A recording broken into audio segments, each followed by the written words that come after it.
Hilda González, que además de guapa es súper inteligente, súper preparada y es especialista en derechos de autor y propiedad intelectual y está enfocada en las industrias culturales, ya sea música, ya sea cine, ya sea de todo. Bienvenida, querida Hilda. Ay, no, muchas gracias como siempre, ¿no? Encantada de estar en su programa. Hilda, qué gusto. Muy buenos días. Hola, ¿cómo estamos? Ya me siento de casa, caray. Exactamente, y estás. Eres de casa. Oye, fíjate que me llamó la atención este trabajo que llevaste a cabo de la Suprema Corte de Justicia que determina que sí es posible dar de baja un sitio web si se comprueba que sus contenidos no están debidamente legales.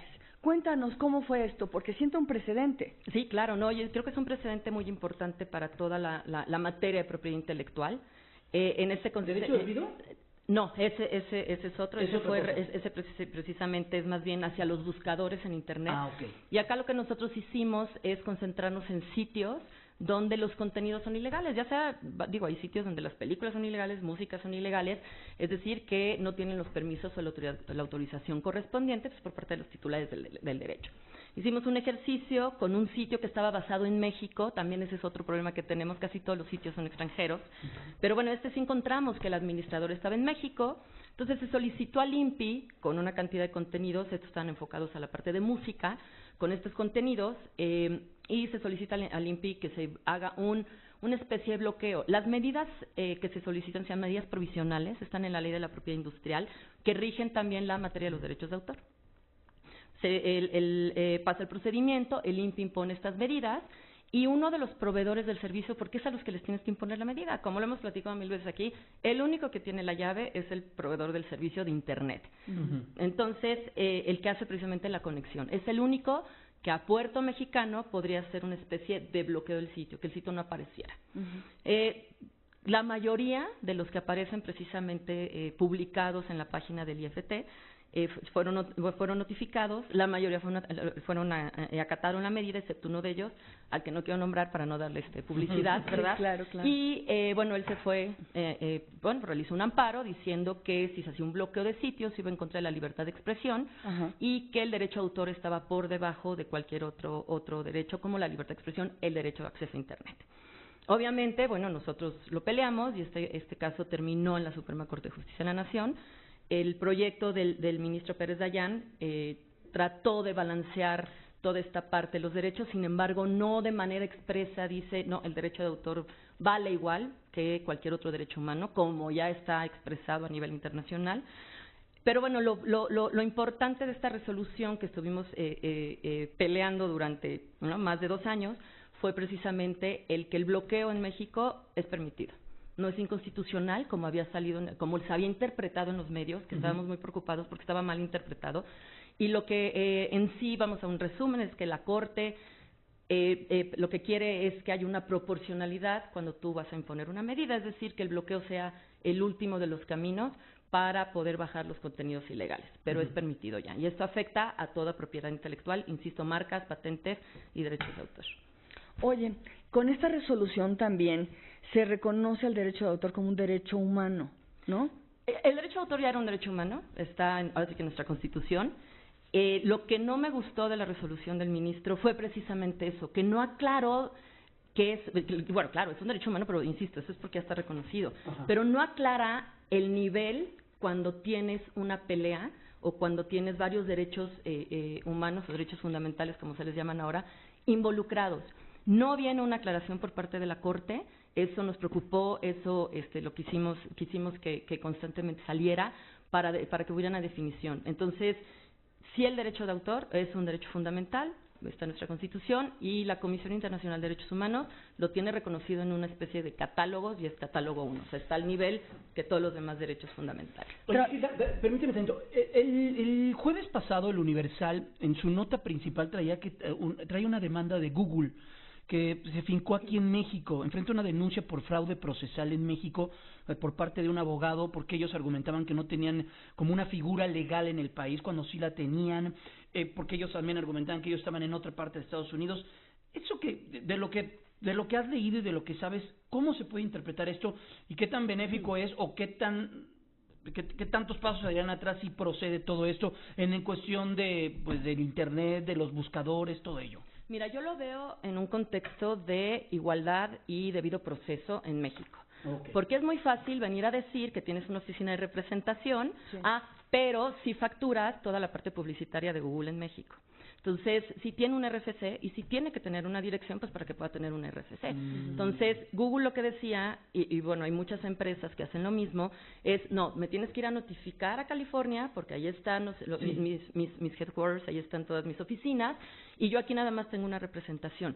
Entonces, ahí lo que te da como ciudadano mexicano es que no tienes ni un debido proceso, ni siquiera estás en igualdad de circunstancias, porque entonces ellos pueden actuar de cualquier manera, aquí no los puedes demandar. Entonces, una de las resoluciones, y digo, conozco al abogado, creo que es un abogado muy inteligente, y que está muy enfocado a esa parte de imágenes y demás, la peleó también durante mucho tiempo para que Google pudiera ser notificado aquí.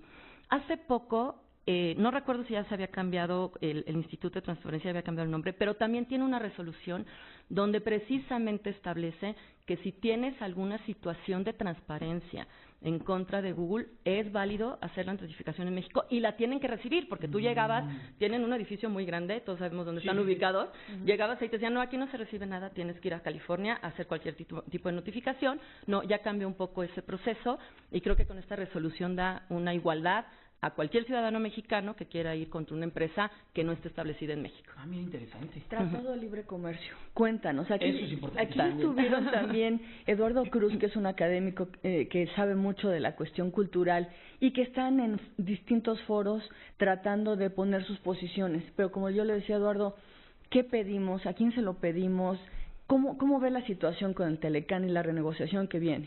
Mira, yo ahí lo que veo es que la industria sí está trabajando muy, muy fuerte, de una manera muy estructurada. Cuando dices industria, ¿a qué te refieres? Me refiero a todo tipo de industrias, a todos los que están en cámaras, confederaciones y demás. Okay. Bueno, aquí se me permite decirlo, Concamín ha hecho un gran trabajo para reunir la evidencia necesaria y demostrar a las contrapartes que no es cierto lo que dicen del déficit y demás. Obviamente Estados Unidos va a tener déficit en muchas ramas de la industria. ¿Por qué? Pues nosotros exportamos a lo mejor el 100% o el 90% de ese tipo, de esa rama de la industria. Pero hay otras industrias donde tenemos nosotros déficit. Sí. En energéticos tenemos nosotros cierto déficit. Entonces, yo creo que lo que hicieron las cámaras y las confederaciones industriales fue recabar toda la información y hacer homogénea nuestras industrias. Un gran planteamiento que empezaron a hacer fue que, bueno, todos tenemos contactos en Estados Unidos de una manera u otra, entre cámaras, entre industriales, todos, ¿no? Ese intercambio fue muy positivo porque industria en Estados Unidos empezó a defender la parte de TLC por el crecimiento que ha tenido también Estados Unidos en ciertas ramas. Y hay una cadena de producción ya entre los tres países que no es tan fácil de decir, ya, me salgo y para abajo todas y demás, porque el que se va a ver más afectado en este punto de vista es el ciudadano americano si los impuestos suben, ¿no? Claro. Entonces eso hay que verlo en una parte, un contexto económico. Si nos vamos un poquito a la parte de propiedad industrial, que he estado todavía más involucrada, las posturas son, bueno, hay que tener una gran defensa de la propiedad industrial. Ya nuestras leyes son de 1994, con modificación 96, la ley de la propiedad industrial, etcétera. No, la ley de derechos de autor también de los 90 y tantos. Los tratados internacionales han tratado de, vaya la redundancia, de subir el nivel de las leyes. Sin embargo, no hemos podido lograr tener una ley mucho más homogénea y de verdad adaptada a lo que está pasando ahora, ¿no? En tema de propiedad intelectual, se avanzó muchísimo con el TPP. Supongo que todo ese trabajo que ya se había trabajado, ¿se va a utilizar? Ya se había hecho. Pues mira, nosotros hablando entre cámaras, hablando entre industrias con Estados Unidos, lo que nos comenta es que el gobierno americano podría traer ya cierto tipo de negociaciones o cierto piso que ya estuvo en TPP.